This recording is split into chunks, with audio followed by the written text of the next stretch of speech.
Junaid Baghdadi रहमतुल्लाह अलैह अल्लाह जो नेक बानो बुजुर्ग शख्सी गुजरियो आ। बुधो था ना जुनैद बगदादी मरियो है जान छड़े पांजे रब दे वियो। रब कुदरत सां ॻाल्हायसि जुनैद बगदादी माॾे जो आयो आहियां त कहिड़ो अमल खणी आयो आहियां। माॾे जो आयो आहियां कहिड़ो अमल खणी आयो आहियां। सोचे करे चवां अलाह साईं मां निमाज़ां पढ़ी आयो आहियां। वरी ख्याल पियो त हिकिड़ी निमाज़ क़बूल हूंदी आ ॿी न क़बूल हूंदी आ। रब चए फिलानी निमाज़ तुंहिंजी क़बूल ई कोन्हे। पोइ मां रब खे कहिड़ो जवाब ॾींदुसि। आहे न बा क़ुर पाक में ॿई निमाज़ां लिखला अथव क़बूल बि ऐं न क़बूल बि। पुछूं अल्लाह जे क़ुर खां साईं निमाज़ क़बूल कहिड़ी आहे ऐं न क़बूल कहिड़ी आहे। कबूल निमाज़ अल्लाह क़ुर में 18 पारे में मोमिनून सूरत में बयान कई। उन जाते रब जो क़ुर चए तो क़द अफ़लहल मोमिनून अल्लज़ीना हुम फ़ी सलातिहिम ख़ाशिऊन।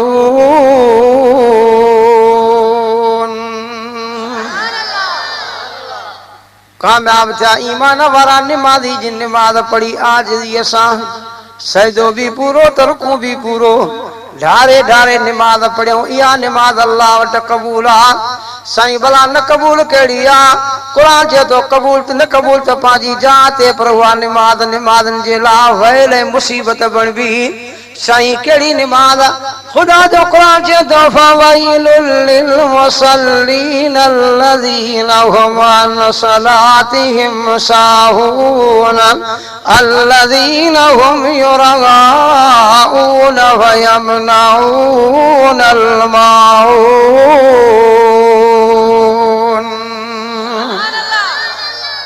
निमाज़ तो पढ़ियूं पर ॾेखारे ख़ातिर सजदो तकड़ में रुकू तकड़ में आया ऐं वया। ॾिठा अथव निमाज़ में आया ऐं वया। हिकिड़े में हिकिड़ी जाते बरकातां पढ़ियूं त ॿियो वरी शरकातां पढ़ी हो। ॿिनि वारो पुछियोसि पियो ॿिया मां 2 मस पढ़ियूं तूं 6 कीअं पढ़ी वएं। चए पोइ मूंखे 40 सालनि जो तजुर्बो बि त आहे न। आयो न तव्हां बि तजुर्बे वारा। हा आया ऐं वया देरी न थी। इहा निमाज़ अल्लाह वटि क़बूल न आहे। क़बूल हुआ अथव जेका आजिज़ी सां हूंदी आहे। जुनैद बगदादी चयो भला चवां अलाह साईं खे त साईं मां रमज़ान शरीफ़ जा रोज़ा रखिया अथमि आहे। वरी ख्याल पियुसि त रमज़ान शरीफ़ गर्मियुनि में ईंदो आहे अलाए मतां का बेसब्री थी हुजे। आहे न हाणे बि रमज़ान शरीफ़ अचे थो अथव न ताड़ में ज़ोर सां था ॻाल्हायो। चओ इंशाअल्लाह मौलाना सिबतुल्लाह जोगी साहब तव्हांखे अर्ज़ु कयो रोज़नि जे बारे में। चओ इंशाअल्लाह रोज़ा रखंदासीं। चओ छो त मालिक साईं क़ुर पाक में ईमान वारनि खे इहा रोज़नि जी ॻाल्हि बयान कई। कजा ते क़ुर चए तो या अय्युहल्लज़ीना आमनू कुतिबा अलैकुमुस्सियाम कमा कुतिबा अलल्लज़ीना मिन क़ब्लिकुम लअल्लकुम तत्तक़ून।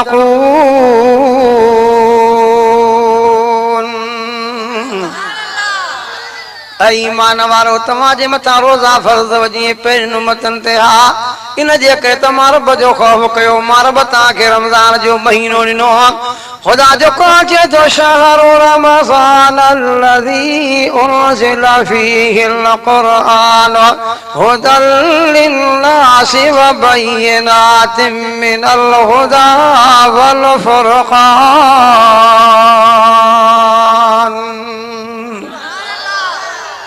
नबी साईं फरमान था रजब मुझे अल्लाह जो महीनो आ। शाबान मां मोहम्मद करीम जो महीनो आ त रमज़ान मुझे उम्मत जो महीनो आ। नबी साईं सल्लल्लाहु अलैहि वसल्लम फरमान था सलासतुन महरूमुन 3 शख्स वॾे में वॾा बदनसीब अथव। सिंधी में चइबो आहे चंड्रे में चंड्रा अथव। काथे कावड़ में को चवंदो अथव त निपट चंड्रा अथव। उहे 3 शख्स कहिड़ा। नबी साईं फरमान था जंहिंजे आॾो मां मोहम्मद करीम जो नालो वरितो वञे सल्लल्लाहु अलैहि वसल्लम बि न पढ़े इहो माण्हू बि बदनसीब ऐं महरूम आहे। बे नंबर ते नबी साईं फरमान था अबू अम्मा पोड़ा अथसि ख़िदमत नथो करे जन्नत नथो कमाए इहो माण्हू बि बदनसीब ऐं महरूम आहे। अबे अम्मा जी ख़िदमत कयो अबे अम्मा जे खिदमत करण जे करे अल्लाह सी वडा वडा गुनाह माफ कंदो थव। हज़रत इब्न अब्बास नबी साईं जो सहाबी आ, जे वटि हिकिड़ो जवान परेशान बीठो आ। पुछेस तो इब्न अब्बास साईं छो परेशान आ? चेसई परेशान हिन जे करे आ त मूंखां कबीरो गुनाह थी वियो आ, ॾियो ख़बर मांखे माफ़ी मिलदी? हज़रत इब्न अब्बास जवाब कहिड़ो कबीरो गुनाह कयो थी? चेसई कबीरो गुनाह इहो आ त मुंहिंजी हिक माइटियाणी ही माण्हू ॾे माण्हू मोकिलियो त मां सां निकाह कर, शादी कर। मांखे न के इनकार कई, वरी ॿिए माइट माण्हू जो मोकिलियुसि त उनखे हा कई, इकरार कई। मांखे कावड़ाई त मांखे न छो कई, मूंसां इनकार छो कई? राति सुम्ही पई ही, मां उनखे क़त्ल करे आयो आहियां। हज़रत इब्न अब्बास जे अखियुनि खां पाणी वही आयो।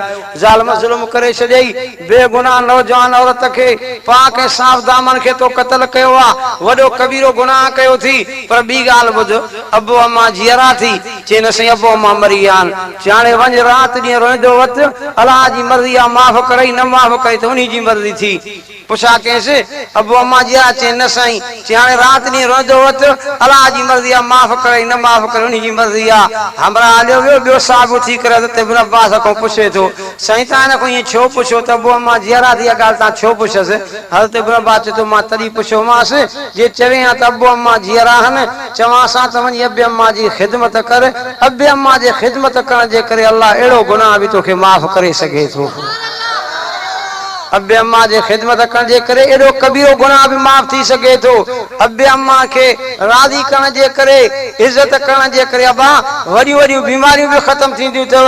हिकिड़े दोस्त मूंखे ॻाल्हि कई, चई साईं हमरा मां मस्जिद में बि ॻाल्हि कई, पकी सची ॻाल्हि, चवणु लॻो त मूंखे कैंसर जी बीमारी थी वई, मां ॾाढा इलाज कराया, फ़ाइदो न थियो। आख़िर हकीम इहा शइ कई, अबा अहिड़ी कैंसर थी, वञ राति वञी करे घर रह, सुबुह ताईं तुंहिंजो बचणु मुश्किल आहे। चई मां घर अची रोवां पियो, सुम्हियो पियो हुअमि, तॾहिं ख़बर पई त हिकिड़ो ट्रैक्टर वञे पियो, जंहिं ट्रैक्टर में केस्ट हले पई, जंहिंमें इहे लफ़्ज़ ॿुधा त नबी साईं सल्लल्लाहु अलैहि वसल्लम फरमायो त अम्मा जे पेरनि जे हेठां जन्नत अथव, अम्मा जे कदमनि जे हेठां जन्नत अथव। इहे लफ़्ज़ ॿुधी करे मां अम्मा पोड़ी खे सॾु कयो। अबो मुंहिंजो फौत थी वियो हो, अम्मा पोड़ी हुई, सॾु कयो मांसां, अम्मा हेॾे तो थी आ, अम्मा मथां आई, मां रोवां पियो। मां अम्मा खे चयो अम्मा जी मांसां महिरबानी कर, थोरो हिन ज़मीन ते घर जे आॻ जे अंदरि पंधु त कर। अम्मा पंधु कयो, ॿ टे चकर ॾिनई, मां पाणी खणी अम्मा जा पेर धोई करे पीता, कसम सां मस्जिद में बि चई त ख़ुदा मुंहिंजी कैंसर जी बीमारी ख़त्म करे छॾी।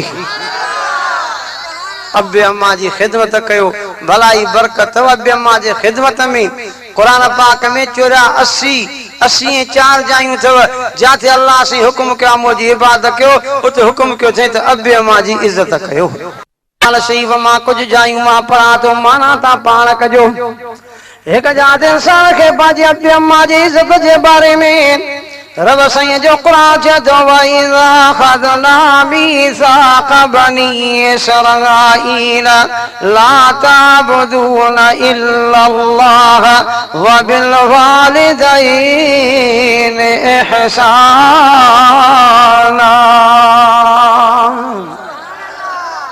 सभई सुभाणे नथा चवंदा।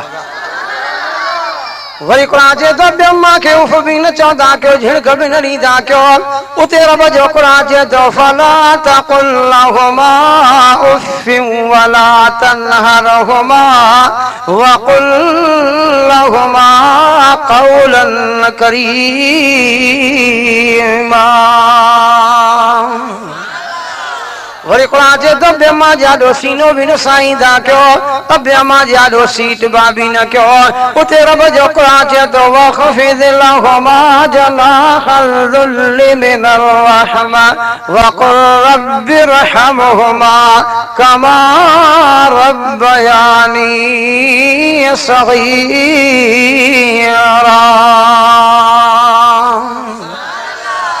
नबी साईं फरमान था, अबो पोड़ो अथसि, अम्मा पोड़ी अथसि, ख़िदमत न कई, जन्नत न कमाए, इहो माण्हू बि बदनसीब आहे। 3 नंबर ते नबी साईं फरमान था, रमज़ान शरीफ़ जो महीनो आयो गुज़री वियो, गुनाह जी माफ़ी न वरितई, जन्नत न कमाए, इहो माण्हू बि बदनसीब ऐं महरूम आहे। ॾिसो था रमज़ान शरीफ़ जो महीनो ईंदो, गुज़रदे का देरि थींदी आहे। वाह ॻाल्हायो त साईं, केॾी हयाती गुज़री वई आहे, एतिरा रमज़ान बि त गुज़री विया आहिनि। वाह ऐं कोने तो रोज़ेदारन ला न गुजरदा बेरोज़ातन ला गुजरी वेंदा अबा रोज़ेदारन जा भी ॾींहं गुजरी वेंदा बेरोज़ातन जा भी पर उहे ॾींहं भला अथव जिन अल्लाह जा रोज़ा रखिया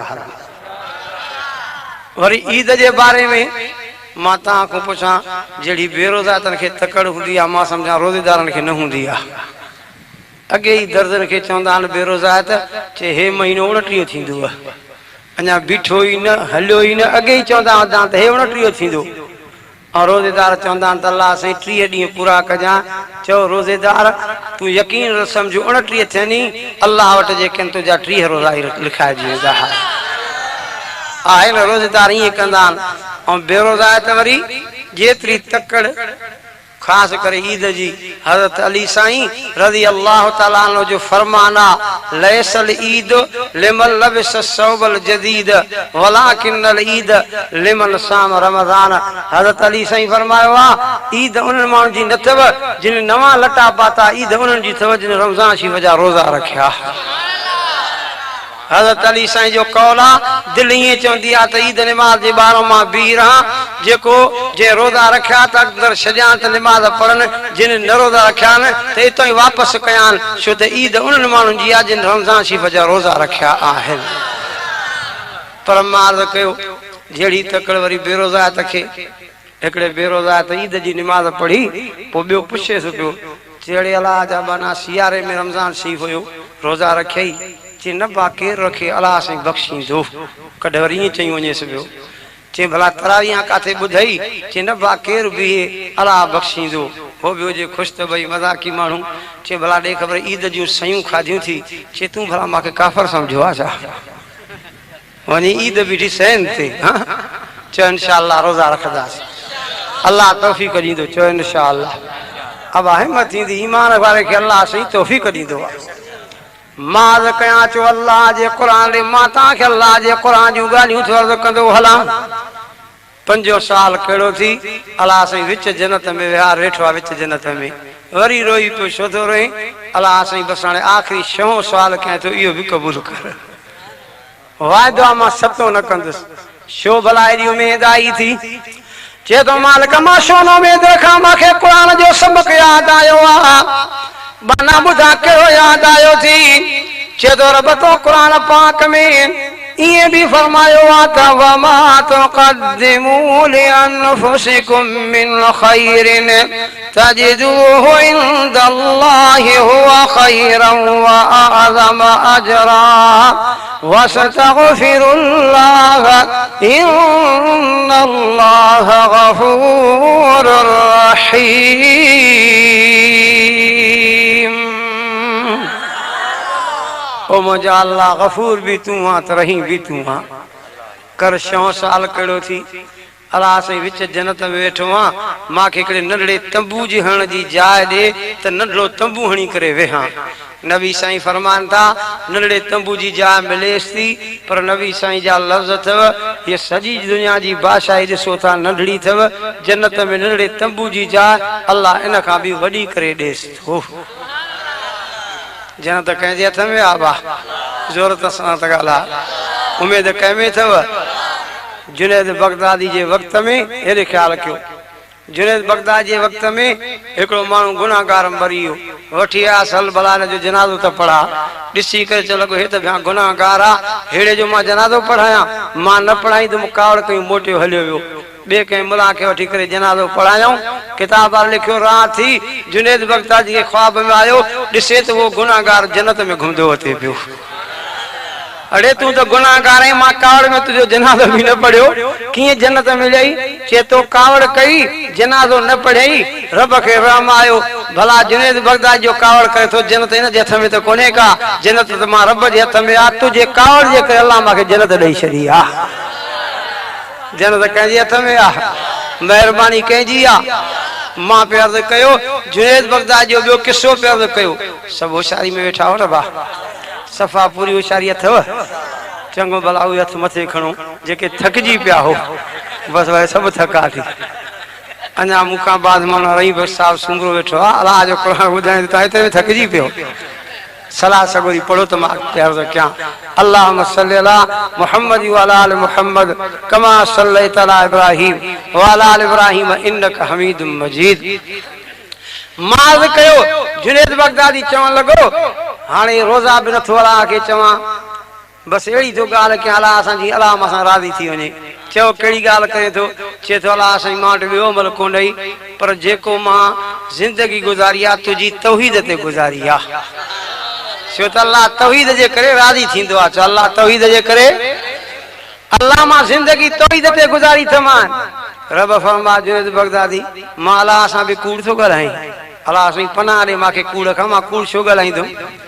रब फरमायो जुनैद बगदादी तो तौहीद ते न गुज़ारियो आहे साईं कीअं? ओ जुनैद बगदादी वो सुबुह जो वक़्तु यादि कर तुझे आॾो तालिब पढ़ण पिया तोखे पेट में वकड़ पे पिया तोखां तालिब पुछा कनि पिया साईं कहिड़ी तकलीफ़ अथव? तो उन्हनि खे ईअं चयो त पेट में सूर पियो आहे। पोइ तालिब तोखां पुछा कनि पिया साईं सूर छो पियो अथव? तो उन्हनि खे ईअं चयो त राति मां खीर खाधो उन जे करे सूर पियो आहे। जुनैद बगदादी तो चयो त खीर सूर न आहे सूर खीर त न ॾींदो आहे सूर ॾियण वारो त मां मालिक अल्लाह आहियां। हे तुंहिंजी तौहीद आहे त खीर सूर ॾिनो खीर उन राति खाधो वई छा रोज़ खाईंदे अॻे सूर न ॾेई पियो? हीअ तुंहिंजी तौहीद आहे? सूर ॾियण वारो मां मालिक अल्लाह आहियां। मां तव्हां खां पुछां थो सूर ॾियण वारो केरु आहे? लाइण वारो केरु आहे? नबी साईं फरमान था ले कुल दान दवाउन हर बीमारी जी दवा थींदी अथव इल्ल साम मौत जी दवा न थींदी अथव। पर नबी साईं फरमान था मतां तव्हां दवा खाई चओ त दवा में शिफ़ा आहे न हिन दवा में शिफ़ा रखण वारो मालिक अल्लाह वाह। केरा शिफ़ा रखण वारो? पोइ हे तुंहिंजी तौहीद आहे? इते जुनैद बगदादी बस करे बीही रहियो चई जीअं ॻाल्हायां थो वञा थो फासदो। अब तव्हां बि असां ॻाल्हाए जान छॾाए सघंदासीं न? मन हू से बि हलक नबी साईं फरमाए जे मुंहिंजी उम्मत सां हिसाब थियो न मुंहिंजी सॼी उम्मत हलाक थी वेंदी कोई न बचंदो। अल्लाह खां हिसाब जी दुआ न घुरंदा कयो हिसाब न ॾेई सघंदासीं। इते सोचे सोचे जुनैद बगदादी चए थो अलाह असीं भला पंहिंजी महिरबानी कर। आई ॻाल्हि महिरबानी ते पंहिंजी महिरबानी कर। रब फरमा जुनैद बगदादी मां महिरबानी हुन सां कंदो आहियां जंहिंजी नेकी मां वटि क़बूल हूंदी आहे। हाणे तोखां नेकी विसरी वई पर मां अल्लाह तुंहिंजी नेकी न विसारी थमाए। रब फरमा तो जुनैद बगदादी हो वक़्तु यादि कर सियारे जे मौसम में सर्दी जे मौसम में सुबुह जे बांग ॾियण जे लाइ तूं नलके ते आहीं बरो खणी करे नलके खे हलाए पे पाणी भरी पे तरी खबर पई त तोखे हिकिड़े जानवर ते ॿिली जे बचड़े ते नज़र पइजी वई जेको सीअ में ॾके बि पियो त थड़के बि पियो तोखे हुन ते रहम अची वियो तो पाणी बि न भरियो वुज़ू बि न कयई उन ॿिली जे बचड़े खे बलूंगड़े खे खणी करे तो पंहिंजे कोट जे खीसे में रखियो तुंहिंजो कोट जो खीसो गरम हुयो जीअं जो पहुतो त हुनजो सीउ ख़तम थियो मां रबोणी खे उते निंड ॾियारी।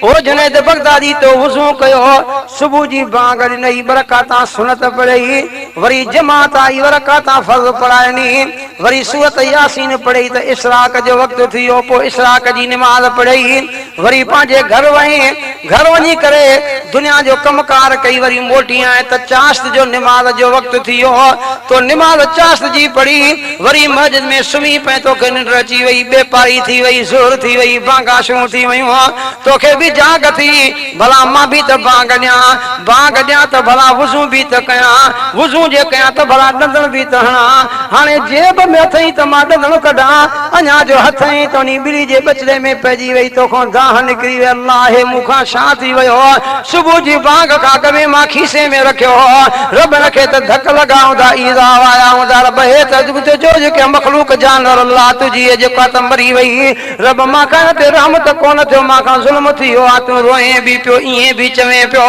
पोइ न तूं ॿिली जे बचड़े खे बलूंगड़े खे उस ते रखियो उस ते जो रखियोसीं त हुनखे सिज जो तिड़को जो लॻो त हुनखे मां निंड मां जाग ॾियारी हला जो लॻो त तंहिंखां ख़ुशी मां पाणी अखियुनि मां वही आयो रब वरी बि रहम थी वियो थी जो हलई थो पियो जीअरो थी रब फरमायो जुनैद बगदादी उन मां अल्लाह जे मखलूक जानवर ते रहम कयो जो मां ख़ालिक हुन जे एवज़ में रहम करे तोखे जन्नत थो ॾियां।